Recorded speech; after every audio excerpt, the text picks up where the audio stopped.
Hi, everybody. Welcome into Sports Talk Chicago. Great to be back. Great to be here with all of you on this great evening. Follow us all over at Sports Talk Chicago. Hit up our great radio and TV affiliates. We're going to be airing this show on them this week and this weekend. WKAN and Kankakee, 105.5 The Ticket, ACTV, JTB, WJOB, AM 1230, and Cities 92.9 Talk FM. My name's Jon Zaghloul. John Meadows is directing and producing. My goodness, a huge loaded show tonight.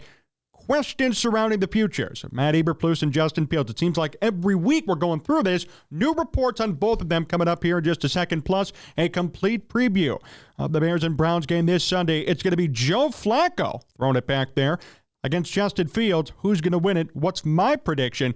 We're going to get to that later in this program. Remember also to follow us on social at Sports Talk Chicago. Find us at sportstalkchicago.com if you miss any part of this show. And support those radio and TV affiliates that I mentioned. Great friends of this program. We earn them every week. We're in the process of hopefully adding a few more as well here in these next couple of weeks. We're so proud and so grateful, honored to be having all these affiliates here on the STC Syndication Network. And it's cool to be on the air here today for so much football and so much Bears news here at the peak part of this season. Every week, it seems like this news changes. Maybe that's the way the NFL news cycle works. Maybe it depends on differing results. But one thing's clear, Matt Eberflus' future is not what it was said to be a few weeks ago. Now, we did a report a couple of weeks ago. We've done reports since the beginning of this year discussing how Matt Eberflus was in the hot seat. Some said that there was speculation and rumors that he would be fired come the end of this season. There were even some reports that suggested midseason he'd be fired. I didn't believe those because the Bears have never fired a coach midseason. Nevertheless, though, they existed. And now we sit here today. And here we go. Here comes the narrative shift officially. Matt Eberflus, quote, may have secured himself a third season in Chicago. Here's the official quote. This is from Albert Breer, certainly a trusted source inside National Football League circles. He said this: with the Bears suddenly catching fire, okay. Both Matt Eberflus and Ryan Poles have given their bosses, new president Kevin Warren among them, plenty to think about before they plan any changes. And in fact, a lot of this has come according to plan, with this season earmarked as the time to reset the cap and flip the roster, and 2024 being the first real year of building. That's according to Albert Breer. He says this: taking all that into account, a bumpy year one plus a year two at the top start and strong finish is probably what Chicago would have hoped for, end quote. Now, it doesn't come out and say that, okay, yeah, Eberflus is going to stay, but that's the first ever positive report that I've heard about Matt Eberflus potentially sticking around. So keep all this in mind as the weeks move forward, as you watch this team play out their last 4 games, and as the offseason begins in January. Matt Eberflus may stick around. Now, those first 4 games were unbelievably ugly. And even as far as a couple of weeks ago, their blown loss to Detroit showed off some real coaching ineptitude on his part. Nevertheless, there's one thing that could help support Eberflus and one thing that a lot of Bears fans love and can't ignore, and that's the defense. Under Matt Eberflus, the defense has certainly improved from week 1 to today. Alan Williams resigned, not fired. My bad. He resigned. And after the Alan Williams scandal that we still haven't heard anything about, Matt Eberflus did decide to take over play calling, and things have gotten better over time, right? It's not perfect, but the run defense, is one of the top in football. It's actually tied for first, I believe. Pass defense is still not there perfectly, but it's getting better and better week by week. The Bears have limited opponents to not many points these past couple of weeks, frankly, to their credit. You know, they limited Detroit to 13, Minnesota to 10, and the Panthers to 13. They gave up 31 to the Lions, though, on that Sunday, November 19th game. So things have gotten somewhat better. Turnovers have been up. Takeaways have been up. Sacks have been up since the Montez Sweat trade. Sweat has 3.5 sacks in a Bears uniform. So the fact is that the defense has gotten better. It can't really be denied. My question is this: what does it have to take to keep Matt Eberflus? And are we going to let the results of games against potentially bad teams skew his future? Now, we all remember 2020. This is going to come up for Justin Fields, too. We all remember 2020. The Bears benched Mitch Trubisky, brought him back. The last couple of games were against weak opponents. Jacksonville, one of them. That year, Jacksonville had one of the worst years in NFL history. So they faced bad opponents. They won games. They ended up going 8-8. Snuck their way into the playoffs and obviously lost. At the end of the year, everybody said, well, they faced so many bad teams. This record doesn't matter. This playoff appearance doesn't matter. There were people rooting against the playoffs at that time, and eventually Mitch was gone. But they kept Nagy and Pace. Then the year after, they went 5-11. Then they were gone too. The point being, the strength of schedule allowed somebody like Matt Nagy to actually stick around one more year and allowed Ted Phillips and company to say, you know what, maybe he could develop Justin Fields. Okay. The point is, he stayed around. They decided to keep him after an 8-8 year that was marred in mediocre opponents, which led to a quote-unquote resurgence and a quote-unquote playoff appearance. Will this happen to Matt Eberflus too? I'm not saying the Bears are going to make the playoffs. There are some delusional fans who think so. They're not going to make the playoffs at all. They're 5-8. But they have the Browns, the Cardinals, the Falcons, and the Packers to come. And John and I were talking about this off air before the show. I want you to really take a hard, close look at this Bears schedule. Really sit down and study it. The only elite opponent they faced all year, not kidding, are the Kansas City Chiefs. Every other team they faced today is hovering around 500 or is far below it. Carolina's far below it. Commanders are too. Chargers, Raiders, Saints, Vikings, Lions. I mean, all of these teams are not spectacular. They're not remarkable. They're middle-of-the-road teams, just like technically, I guess, the Bears are 5-8. Technically now, I guess we have to say the Bears are middle of the road. It certainly doesn't seem like it or feel like it, but that is the reality of the situation. And if they win out these last couple of games, they could go 9-8. And at that point, yeah, everyone's probably going to stay.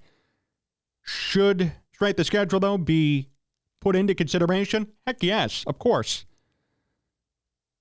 Of course it should be. If you're facing bad teams, racking up wins, you go 9-8, and everybody's so excited. Then next year you got a tough schedule, or you face a couple of tougher teams, and you go 5-11, 5-12, like what happened to Matt Nagy, you're going to get fired. So I hope the Bears, and they're not dumb, I hope they think about strength of schedule. I hope they think about 2020, the mistakes they made there, and don't do it again. I'm not saying today that Matt Eberflus should be fired. I said that earlier this year, and up until maybe this past week, I really held firm to that belief. But the fact is, like him or not, players are still playing hard for him. That's another report that came here from Bleacher Report. Bears insiders believe Matt Eberflus has improved the team despite the 4-8 record.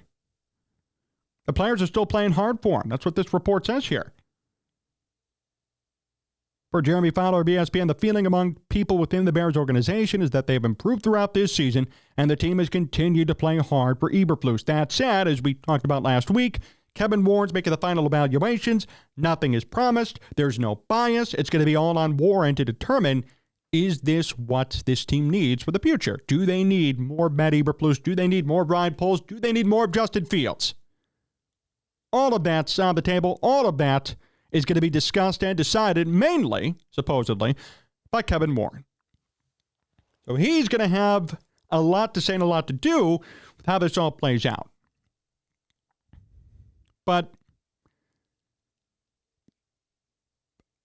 be prepared for a potential Matt Eberflus return. As crazy as that sounds. I know the NFL is a league of change and a league of consistently shifting narratives in general. The Bears were 0-4, so it was right to say at that time, yeah, Matt Eberflus should get his ass canned, which is what we said on this show, and I've maintained that position. But if they do win out, even despite strength of schedule, the optics would look horrible if the Bears went 8-9, 9-8, and then they got fired. So I think Matt Eberflus is safer, barring an unforeseen circumstance. I'll tell you what, though, if we see another Detroit collapse, another Denver collapse at all, even if the Bears go 9-8, 8-9, and we see some sort of collapse like that in one game at this point in the season, that has to be considered. Those collapses in general should be considered when talking about what they should do with Eberflus. Because here's the question. Does this guy have the coaching aptitude? Does he know how to actually coach, time manage, perform in crisis situations? Could he do it? And I'll tell you what, so far, no. Even with their 5-8 record, their defense might be good, I'll tell you that. But in terms of rising up to the moment, managing time inside 2 minutes, holding leads, which is a critical part of winning, we haven't seen that yet. So I'm going to be cautiously optimistic and say that he may be back now and that the narrative is starting to shift. But these last 4 games still mean something. They do. The end result's still going to mean something. I'll tell you what, this is an easier schedule. Let's be real here. This is an easier schedule to end these last 4 games of the season. If they go 5-12, he's getting fired. Okay, you can't be losing 4 straight to the Browns, the Cardinals, the Packers. Can't be losing 4 straight to those sorts of teams. Right? There's just no way. That's not going to work. That's not going to be considered good. And the Falcons, too. So, much is still to be determined, but this report is the first one that I've seen that paints the situation in a positive light. Again, this is what Albert Breer said for Sports Illustrated. I'll read the quote one more time. With the Bears suddenly catching fire, both Matt Eberflus and Ryan Poles have given their bosses, new President Kevin Warren among them, plenty to think about before they plan on any changes. And in fact, a lot of this has come according to plan, with the season earmarked as a time to reset the cap and flip the roster, and for 2024 to be the first real year of building. Taking all that into account, a bumpy year 1 plus a year 2 with a top start and strong finish is probably what Chicago would have hoped for. In addition, Jeremy Fowler said the Bears are continuing to play hard for Matt Eberflus. Montez Sweat said in a press conference this week that he prefers Matt Eberflus to call plays on defense, to be the defensive coordinator. They just signed Montez Sweat to a big contract extension. Things are starting to add up, and I see where this tide, where this wave is starting to go. I'm not going to say I'm fully on board with it, but I understand the thought process behind it, and these last 4 games are going to be key. What I ask the Bears to do is don't let these last 4 games against weak-ass opponents and them going, let's say, 9-8, cloud your decision here. Okay, the Bears in 2020, we're just talking about 3 years ago here, when 8-8 made the playoffs, got rid of Mitch Trubisky, but kept Matt Nagy, key. Kept Ryan Pace, key. They chose to keep them based on win and loss, based on record, because they rallied near the end of the year, but got rid of their quarterback. And they made Mitch the scapegoat for that season and that situation. They went 8-8, strong finish, horrible teams, 5-1. There you go. The Bears are 5-8 now. They have the Browns, the Cardinals, Falcons, and Packers yet to go. Let's say they went out, go 9-8. There's going to be a lot of positivity in that locker room and around the team. Does everybody get to stay because they faced a couple of bad teams near the end and won out? And again, look at their schedule. The only remarkable team the Bears have faced all year is Kansas City. And you could say, well, that's the schedule they were given. Who cares? Yeah, that's true.